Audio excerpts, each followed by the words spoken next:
बच्चों, कैसे हैं आप? कोरोना काल में आप घर पे रहिए, staying in home and safe you and your self, और अपने घर वालों को भी सेफ रखिए। बच्चों, समय तो अपनी गति से चलता है, लेकिन हमें पढ़ना भी है और बढ़ना भी है। इसलिए ज़रूरी है कि डेली पढ़ना चाहिए हमें। अगर क्लास नहीं कर पा रहे हैं कोई बात नहीं, हम आपको वीडियो के माध्यम से पढ़ाएंगे, लेकिन आप पढ़ें। आप किसी भी हाल में आपका समय तो जा रहा है, समय दोबारा तो आना नहीं है, लेकिन आपको पढ़ना पड़ेगा। एग्जाम के पीरियड तो वही रहेंगे क्योंकि आपको एग्जाम देना ही देना है। तो बच्चों आइए, आज मैं क्लास 12 का पार्टनरशिप आपको आज बताऊंगा। पार्टनरशिप के 4 पार्ट हैं आपको।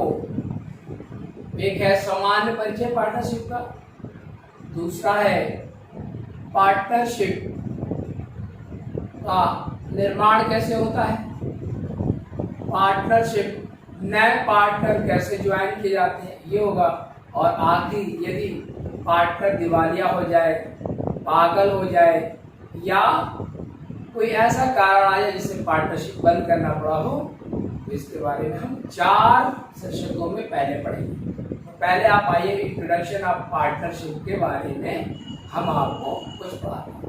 तो बच्चों, हम पार्टनरशिप एक्ट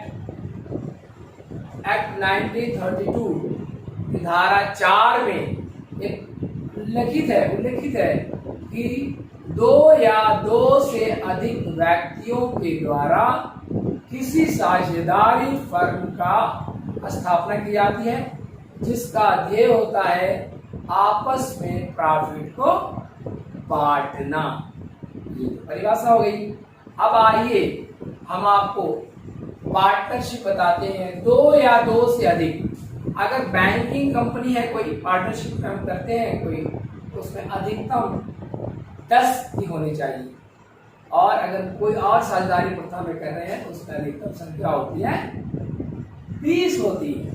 ठीक है, यह आपको बहुत जरूरी है। अगर हम कोई ऐसा 2 या 2 से अधिक लोग मिलकर कोई मैन्युफैक्चरिंग का काम करते हैं या कोई सेल परचेज का काम करते हैं, तो उसमें जो है, जो व्यवसाय किया जाता है, उसे व्यापारिक साझेदार कहा जाता है। और जो 2 या 2 से अधिक लोगों के द्वारा मिलकर कोई सेवा प्रदान की जाती है, जैसे चार्टर्ड अकाउंटेंट सेवा देता है कि देता है, डॉक्टर हो गया, जो प्रोफेशनल लोग होते हैं, अगर पार्टनरशिप में करते हैं उसे अव्यापारिक कहा जाता है। ठीक है, इसमें कोई दिक्कत नहीं आपको है। अब आइए हम पार्टनरशिप के लक्षण क्या क्या होंगे इसके बारे में हम आपको थोड़ी सी ब्रीफ करके बताने की कोशिश करते हैं। कुछ मेरे पॉइंट्स लिखा हुआ है, लेकिन मैं फिर भी इसे एक्सप्लेन करूंगा ताकि आपको बहुत बढ़िया से समझ में आए। तो बच्चों, पहला होगा 2 या 2 से अधिक व्यक्तियों का होना। पार्टनरशिप में ये बहुत ही जरूरत है कि 2 या 2 से अधिक लोगों का होना। ये 2 या 2 से अधिक लोग हैं तो ये इंडिकेट करता है एक पार्टनरशिप का ढांचा है। अगर एक आदमी कर रहा है तो वो आप किसी भी आदमी में पार्टनरशिप नहीं होगा, वो एकाकी व्यापार कहलाएगा। उसे कहते हैं ज्वाइंट हिंदू फैमिली। जो जैसे आजकल कुछ दुकानदार लोग कर लेते हैं कि खुद ही करते हैं व्यापार, खुद ही प्रॉफिट एंड लॉस खुद ही जिम्मेदार होते हैं। अगर लॉस हुआ तो खुद की जिम्मेदारी है, कोई सामूहिक तौर पर कोई जिम्मेदारी नहीं होता, उसे एकाकी व्यापार करते हैं। लेकिन पार्टनरशिप में 2 या 2 से अधिक व्यक्तियों का होना नितांत आवश्यक है, तभी हमारा पार्टनरशिप एक्ट जो हमारा 1932 है वो लागू। अब आता है दूसरा लक्षण, आता है ठहराव व अनुबंध का होना। ऐसा नहीं है पार्टनरशिप में कि आज किया और कल छोड़ दिया, नहीं।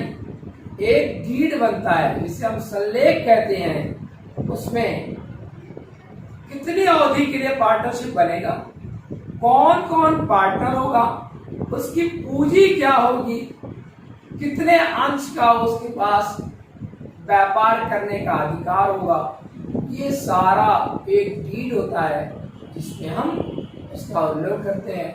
तो बहुत जरूरी है कि ठहराव समय का पता होना चाहिए कि हम कितने दिन के लिए पार्टनरशिप हम करते हैं। इसका भी उल्लेख आपको साझेदारी उल्लेख में करना पड़ता है, जो संलेख भी कहते हैं, पार्टनरशिप डीड इस वजह से कहते हैं, उसमें हम करना होता है। तीसरा पॉइंट होता है कारोबार का होना।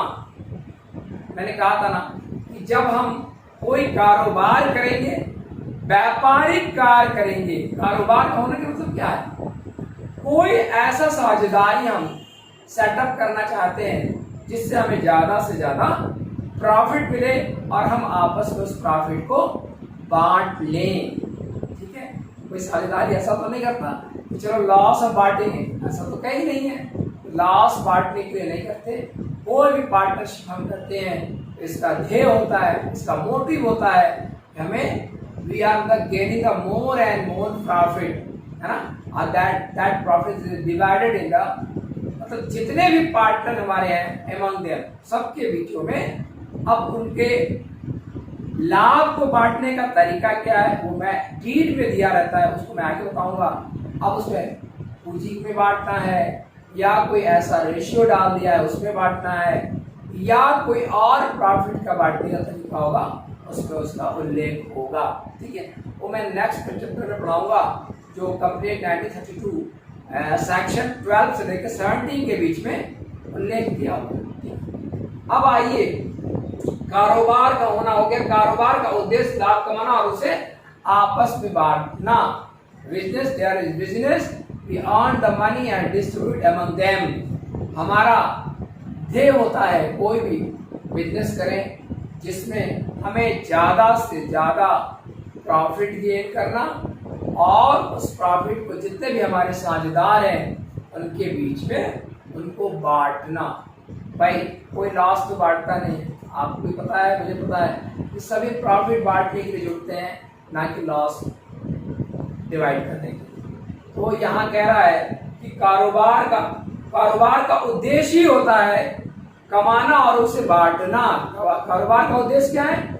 हम कमाएं और ज्यादा से ज्यादा कमाएं, और ताकि पार्टनर्स जो हमारे जितने कैपिटल लगाया हुआ है उनको कैपिटल लगाने का उद्देश्य ही है। कोई भी कहीं भी, आप भी अगर कहीं कोई जाते हैं, उद्देश्य से जाते हैं, उद्देश्य हमारा ये होना चाहिए कि ज्यादा से ज्यादा प्रॉफिट गेन करें और उसे सभी पार्टनरों में जो रेशियो में हमें जिस शर्त के तहत हमने पार्टनरशिप बनाया हुआ है उसके हिसाब से उनको अलग अलग प्रॉफिट को बांट। उद्देश्य यही है हमारा। बिजनेस कर रहे हैं तो मेरा उद्देश्य क्या है? ज्यादा से ज्यादा प्रॉफिट कमाना और अपने व्यापार की उन्नति करना, यही तो उद्देश्य होता है, और कोई दूसरा उद्देश्य होता नहीं है। हमें ज्यादा से ज्यादा प्रॉफिट कमाना। अब आइए, कारोबार का उद्देश्य हो गया, agreement to the earn and sharing हो गया। अब कारोबार के सभी साझेदारों या कुछ के द्वारा चलाना। मान लीजिए हम 20 के लोगों ने मिलके, 20 लोगों ने मिलके, 20 व्यक्तियों ने मिलके एक साझेदारी फर्म का हमने आविष्कार किया और उसमें हमें कुछ लोगों को, अब 20 हैं तो सभी तो मैनेजिंग डायरेक्टर हो नहीं सकते, सभी जीएम हो नहीं सकते, उसमें सभी कोई मेन काम तो कर नहीं सकता। एक हम आपसी साझेदार मिलकर एक समझौता करते हैं कि चलो हम साझेदारी के मुताबिक तो रजिस्टर्ड हो गए, हमने एक बिजनेस को भी सेटअप कर दिया। अब कुछ लोगों को व्यापार करने का अधिकार हम दे देते। कुछ लोग मीन्स जो उसमें से व्यापार करने के इच्छुक हो या एक्स्ट्रा टैलेंट हो, एक्स्ट्रा नॉलेज करने वाले हों, उनको हम व्यापार की बागडोर दे देते हैं। आपने सुना होगा ना, living partner and sleeping partner, सुना ना? तो living partner and sleeping partner होते हैं। तो हमें जरूरी होता है कि सभी भेड़िया सबके एक साथ ना करके हमें कुछ लोगों के हाथों में इस व्यापार के बागडोर को दे देना चाहिए, जिससे हमारे व्यापार करने के उद्देश्य में कोई बाधा ना आए, कोई खींचातानी आए, कोई रस्साकशी ना हो, ये वो करें, ये वो करें। इसलिए कुछ को स्लीपिंग पार्टनर कह देते हैं और कुछ को वर्किंग पार्टनर, लिविंग पार्टनर भी कहते हैं। उस पर डाल के व्यापार की उन्नति के लिए ज्यादा से ज्यादा हम सोचते हैं। अब अगर कुछ वर्क करने के एवज में कुछ पार्टनर्स को या तो हम सैलरी देते हैं या हम कमीशन की बातें करते हैं, इसका भी बंटवारा कैसे होगा, इसका या तो पार्टनरशिप डेट पे उल्लेख होगा या नहीं होगा, या जितनी कैपिटल लगाई है उस कैपिटल के रेशियो से प्राप्त पाएंगे। ये नेक्स्ट चैप्टर में मैं आपको बताऊंगा। उसके बाद होता है प्रत्येक साझेदार अपने फर्म का एजेंट होता है। भाई जब हमने मिलकर साझेदारी प्रथा डाली है, हमारा एक ही उद्देश्य है कि we want to gain a more and more profit, then every partner is responsible for the directly to the business. सारे पार्टनर जो बिजनेस को सेटअप को बैठाया हुआ है, पार्टनरशिप साझेदारी के लिए उनका एक एक जो साझेदार है उसका सबका कर्तव्य होता है कि वो बिजनेस की उन्नति के लिए, ग्रोथ के लिए ज्यादा से ज्यादा मेहनत करे।